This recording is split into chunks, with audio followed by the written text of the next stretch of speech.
In this video series, we're going to explore alternating series, and we're going to work with the alternating series test and the error that occurs with an alternating series.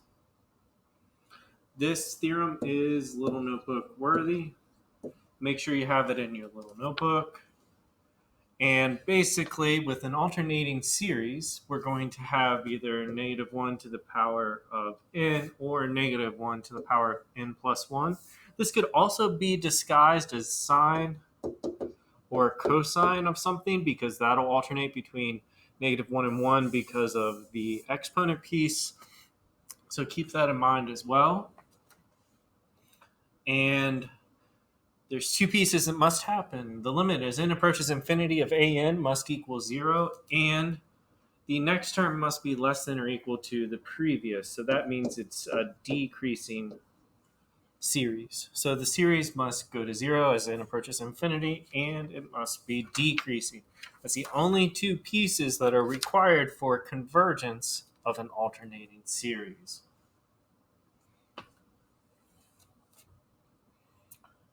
This is where things will get interesting. We're going to work with convergence or divergence of this alternating series. So this does alternate, and it's an alternating harmonic. And we're going to look at the convergence or divergence of it now that it's alternating and it's not just harmonic. The first piece is to take the limit as n approaches infinity of the piece that does not alternate. So in this case, that's 1 over n. The limit as n approaches infinity of that gives you 0. First condition met. Second condition is decreasing. So for this one, I'm going to find f prime of n. So that is negative 1 over n squared, which is definitely less than 0 for n greater than 1 or equal to 1. Therefore, by alternating series test, the summation of n equals 1 to infinity of negative 1 to the n plus 1 times 1 over n converges.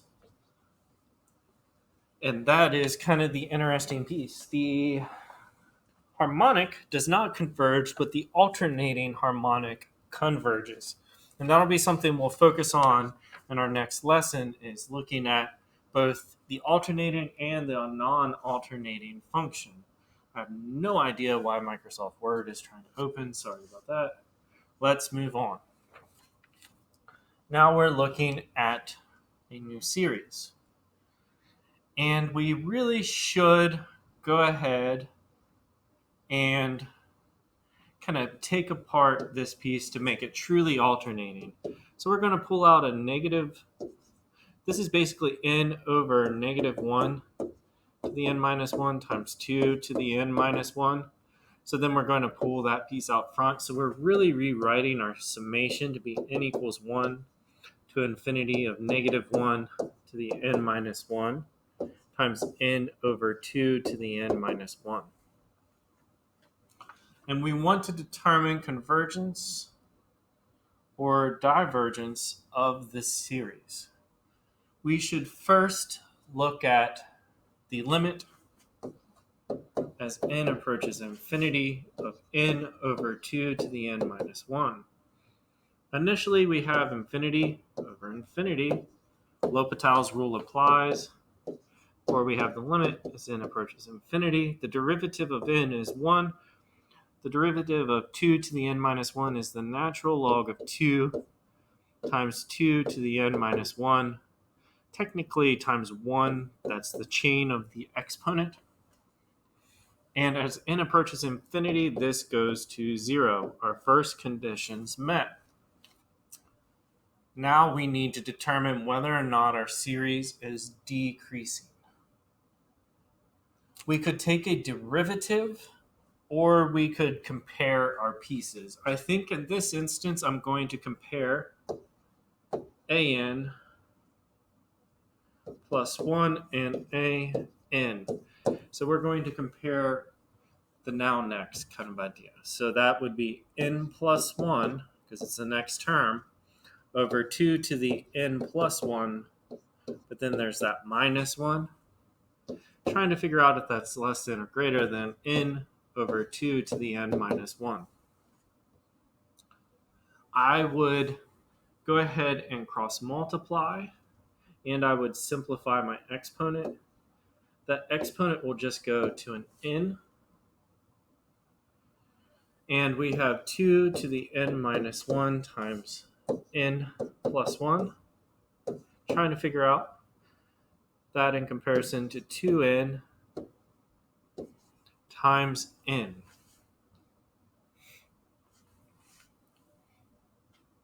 So that is n times 2n minus 1 plus 2n minus 1 comparison to 2n times n.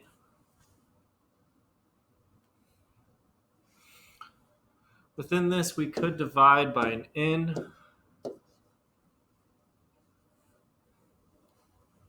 and we're now comparing, and I definitely, let's see, at 1, we'd have 1 to 2. At 2, we'd have 2 plus 1, so 3, and we have 4. At 3, we'd have 4 plus 4 thirds compared to 8. So this is going to win out each round. Therefore, we know it's decreasing. If you want to look at the derivative argument, feel free. Typically in class, I try to rotate between them. And because we know it's decreasing and the limit went to 0 as it approached infinity, by our alternating series test, we know that the summation of n equals 1 to infinity of n over negative 2 to the n minus 1 converges. Hopefully this is starting to make sense. Please reach out to me if you have any questions whatsoever. I would be happy to help. Let's look at a series and determine whether it converges or diverges.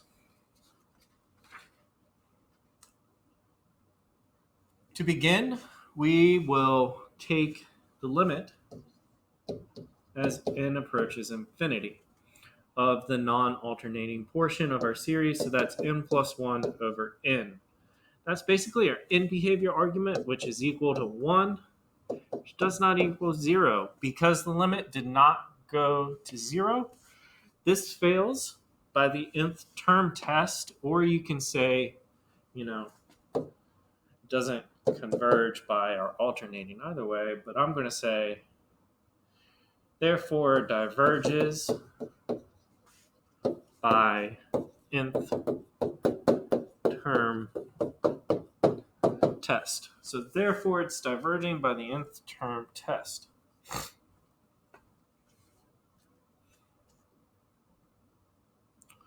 Our next piece is a telescoping series. I'm going to focus in on our first addition, and then we'll focus in on our subtraction and try to write a series that works for this. If we focus in on our pieces, we will notice that we have the summation n equals 1 to infinity of 2 divided by n minus the summation of n equals 1 to infinity of 1 over n. And we could actually factor out our summation piece. Say that's the summation of n equals 1 to infinity of 2 over n minus 1 over n, or the summation of n equals 1 to infinity of 1 over n. And we know that that is a divergent harmonic series. Therefore, we have a divergent harmonic series.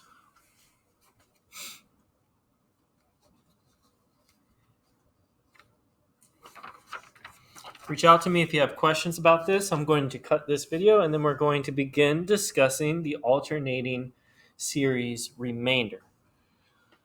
This is one of the two remainder theorems we will have for series in the error bounds.